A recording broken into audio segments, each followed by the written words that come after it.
Today's video is going to be a really simple one. It's a collab actually, and I wanted to do this because it's been a minute since I've really done like a introduction type video on this channel. So I figured I'd be part of this collaboration, and it is with Shanna from Making Everyday Magic and several other ladies, and the playlist for this will be down below. It's linked down below, probably at the end of this video too. So make sure you check out those videos as well. And if you're coming from one of their channels, hello, my name is Misty. We'll get into the details here soon. But go ahead and introduce yourself in the comments so that I can get to know you guys a little better. Today's collab topic is Meet the Teacher. I'm going to be answering some questions about our homeschooling style and our family dynamics for you guys. I don't like long introductions, so let's go ahead and get into this. To start off, let's talk about some of the dynamics of our family.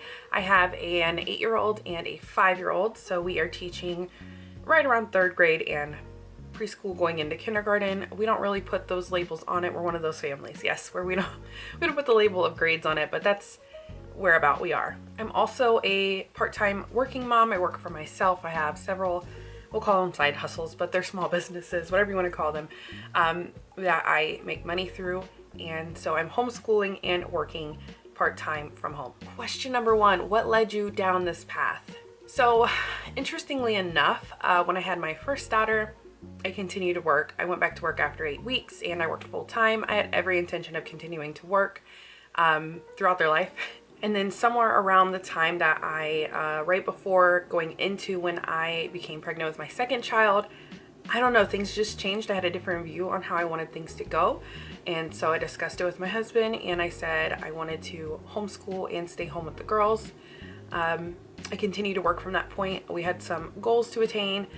Eventually I did become a stay-at-home mom sooner than I anticipated due to some life circumstances, and here we are. I'm homeschooling and working from home. What subjects or topics do you love teaching most, and why are they your favorites? To be honest, I'm a well-rounded person. I liked every subject. I did well in every subject. I'm pretty well-rounded, but based on the dynamics of my kids, I'd say, well, number 1, we love doing reading only because All About Reading is such a good curriculum. Such a good curriculum. It's easy to get through. The stories are great. The games you play are great. So that's an easy one to put out there. And as always, I'll have All About Reading linked below this video because I'm always recommending them. But beyond that, we really like science and art. And a little bit of history. History has a love and hate relationship because I do have trouble finding good resources. But when we find good resources, we thoroughly do enjoy it. One right now, another thing I'll link below for you guys. Not trying to throw out all my links, but I mean, we're talking about favorite subjects here. Honest History is a really great resource for history. I do have a discount code to get you 10% off as well. I highly recommend them. I buy them in the sets. There's like you can get a 6-issue set. So I do recommend that. But beyond that, we're really into art and science naturally. We do a lot of like living science learning. So we're often outside in our backyard or at the metro parks or in classes offered by the metro parks, things like that, learning a lot about the science of nature. All right, I had an interruption, but back to what I was saying. Yes, art is another thing that we love. It's not uncommon for us to be sitting outside painting together, looking on, what is that, Kids Art Hub, I think is how you say it, on YouTube, going to art classes, making things all the time. Like my kids, they just love art. The next question is, what is your teaching philosophy and style? For us, it's very eclectic, and it's been that way since the beginning. We pull from anywhere that really caters to how our family learns. Some of it is based on Montessori, where you dive more into what you actually like, and self-exploration. Some of it is book work, like where you just open the curriculum and do it page by page. Some of it is, I guess, Charlotte Mason in a sense with a lot of the reading. We pull a little bit from everywhere, to be honest. I don't even put a title in anything. I make stuff up all the time. We change often. So yeah, it's really hard to put a name on what we do other than eclectic. So that would be our style, but philosophy wise, it's not a set philosophy either. It's really, like I said, I just want them to find a passion for learning. And if they're not finding a passion for learning, even though it's something I like, as much as it sucks to let it go for myself, we we change it, right? So I'm going to go wherever they find the joy and the passion and the excitement for learning, because I want that to continue through their adulthood even. So yeah, it's just a matter of fluxing all the time and going where it works best for them, which does create its own challenges, but that's what we do. As a homeschool mom, what are some of the biggest challenges you face in balancing your role as parent and teacher? Okay, so I feel like this is where my work comes in, right? Like I said, I work from home, and when it gets a bit chaotic with work, it's really hard to keep a fine line between the working side of me and the homeschool / parenting side of me. All of it gets muddied together. So the challenge is putting homeschool the priority even over work, because I've obviously committed to bringing them home from an educational setting and me being their teacher. So it has to be a priority. So sometimes that can get difficult, and I have to rein it back in and remind myself, like, you know, your first commitment is to them, not to work. And also with that aspect, work can make me struggle to be present sometimes, to be honest. And that's something else that has to be constantly addressed, is being present for my kids when my mind is focused on the next thing I need to do for work. So I'd say that that's really my biggest challenge, is defining spaces where each of these things belong, and not muddying up where my mind is during all of it. So, I mean, that's really hard when you work from home. Everything's done here in this house, so everything kind of becomes one, even when it shouldn't. So I'd say that that's the biggest challenge, and something I'm always working on, always having to readjust my priorities and my thoughts and the way I do things. So yeah, that would be my biggest struggle, and it's an ever-changing challenge. So no solution there necessarily, just always working on it. How do you create a conducive learning environment at home for your children? I actually have a video on this exactly, and they're a little bit older, so we don't follow that to a T, but the principles still stand. And I will link that video down below, probably put it up here in a card. Really, the key is placing things around the house that will entice them to learn. One, we don't have the TV on during the day. Sometimes it's on, but it's only educational learning for homeschool, or if I need them to watch something educational while I finish something up for work. But other than that, it is not on during the week. Even at night, really, it's not on. We turn it on the weekends. They get full reign of the TV on weekends, like they can watch whatever. So that's a big thing that's conducive to our environment, because TVs, they suck everyone in, not just kids, adults too. So the TV is off, and they are focused more on having fun and learning and finding ways to occupy themselves without being entertained through a television. And then also having books that are interesting to them, regularly rotating out library books and having those set out on display for them to grab. We got rid of a lot of the like electronic busy toys a while back, and so the focus is more on creative play, right? So a lot of imaginative play. Sorry if you hear that. Like I said, it's the early start of the day. My husband's jumping in the shower, and you can hear the water running from the basement. But yeah, it's a lot of imaginative play, which I consider learning, right? It's very important for them to keep a strong imagination going. And there's a lot of psychology behind that. Feel free to check it out on your own.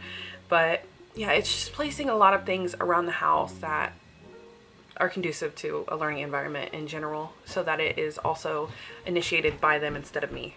What resources or curriculum do you find most helpful in the homeschooling journey? Number one is All About Reading. Nothing touches it at all. All About Reading is like the only curriculum I'm strictly married to.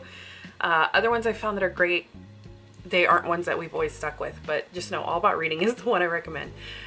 We really did do well with, what is it called? Math UC for a while, but then my daughter is a reluctant math learner, so it just didn't work for us anymore, but I do thoroughly enjoy its approach to math. Math with Confidence has been a huge hit recently. Even for my reluctant learner, it's been great. So I do recommend that, and I'll link all of this below to make it easy for you guys to grab it. Like I said, the Honest History magazines are a really great resource to use. Also, don't forget to outsource, right? I can't do it all. I've had to learn that, which sucks because I want to do it all. But sometimes we outsource. So if I'm a little overwhelmed, like right now, I can use our local rec centers or private institutions as well and sign them up for art classes, dance classes, science, like everything, anything you think of. They have homeschool gym. The classes are out there. You just have to look for them. So yeah, those are things that we really enjoy. How do you tailor your teaching methods to meet the individual needs and learning styles of your children? So this is one that's been challenging for the past year. Well, over the summer to now, it's been less challenging. My littlest one, if it were up to me, we wouldn't be homeschooling yet because she's so little. She really just needs to freely play and maybe have some like learning versions of play or play versions of learning, because she just turned 5 a few months ago and she's been begging to homeschool for so long, but I just feel like she's not all the way there as far as retaining information. But regardless, I have to let go of what I want, which is just for her to play and let her learn. So I've had to, we started with reading curriculum, and from there she thought that that wasn't enough. So then we started math curriculum, and from there that wasn't enough. So for her, it's just adding on until she feels satisfied. So as of right now, she does reading, math, science, and history for the most part. So, and art. So that's what I do for her. And then my oldest, like I said, she's more reluctant with learning. So it's been a lot of changing plans, a lot of changing plans. It's been a bit frustrating, but like I said, I want to do what works for my children, not for me. So for her, it's really catering to the idea that she just needs things to change often. And that's really what I can say for her is it's a lot of adaptation in order to meet her needs. And also she's a very passionate child, so we have to do things that follow the course of her passions. So outsourcing a lot of classes that follow those passions that I don't really know things about. Do you involve your children in the planning of their lessons and educational goals? If so, how? So I feel like I used to do that more than I do now. And I used to let them, at least my oldest, she would pick the order of what we would do and, you know, those kind of things. But now I'm at a point in life where like I have to control some of it because I have a lot going on and I just can't afford to have a longer system to get where we need to be, because when you involve kids, we all know things slow down. So instead, I do hear them out. I listen to what their interests are. We might pursue something for longer than I intended based on their interests. We might go a different direction based on their interests, things like that. So I let them self-advocate in that way. But as of right now, I do the planning, loose planning is what I'll say. And that's just what's meeting our needs for this season of life. What are some of the extracurricular activities or field trips you organize to enrich your child's homeschooling experience? Like I said earlier, this is definitely an area that I do well in. So we do a lot of nature classes through our local metro park programs. They have a ton of programs. There's one, at least, honestly, you could go to one every day almost. Multiple in one day, even if you plan it right. So we've done a lot of really cool classes. We're actually about to go to one where they teach you about tagging monarchs to watch them get to Mexico. They've done things where they create their own little ecosystems in a jar and take them home. We've done really cool things where they collect tadpoles in these, it's like a tank that has a microscope on top, so you can look into the microscope and get a really good thorough look at the, you know, like close up of what those what tadpoles look like. I was struggling to get that out there. So we have really great, and those are free, by the way. We have really great nature programs here. We also really take advantage of memberships here. So I pick a few memberships per year, or actually I let them pick it, to be honest. I give them the choices, they pick them, and we use those memberships so much. So we're talking about conservatories, we're talking about children's museums, we're talking about historical museums, science museums, all those kind of things. So we get memberships and we really make the best of those memberships. And another thing is outsourcing classes. So you know, maybe they go 3 times a week to art and dance, or maybe I have them sign up for what are some other things they've done? It's always a different version of art. So we've done like ceramics, we've done an art fundamentals class, there's so many options in that way. But yeah, it's basically like I just outsource things so that they get opportunities to, instead of a co-op, we don't do co-ops. So this is kind of our opportunity to let them get into a setting with other children, more like a typical setting. We often are with other kids, but this is more like a typical traditional setting that people imagine, because I want to be comfortable, them to be comfortable with our homeschooling style and what a traditional setting would look like, where it's chairs, table, things like that. But I don't want that to be their full-time thing. That's why we homeschool. But yeah, that's a lot of what we do.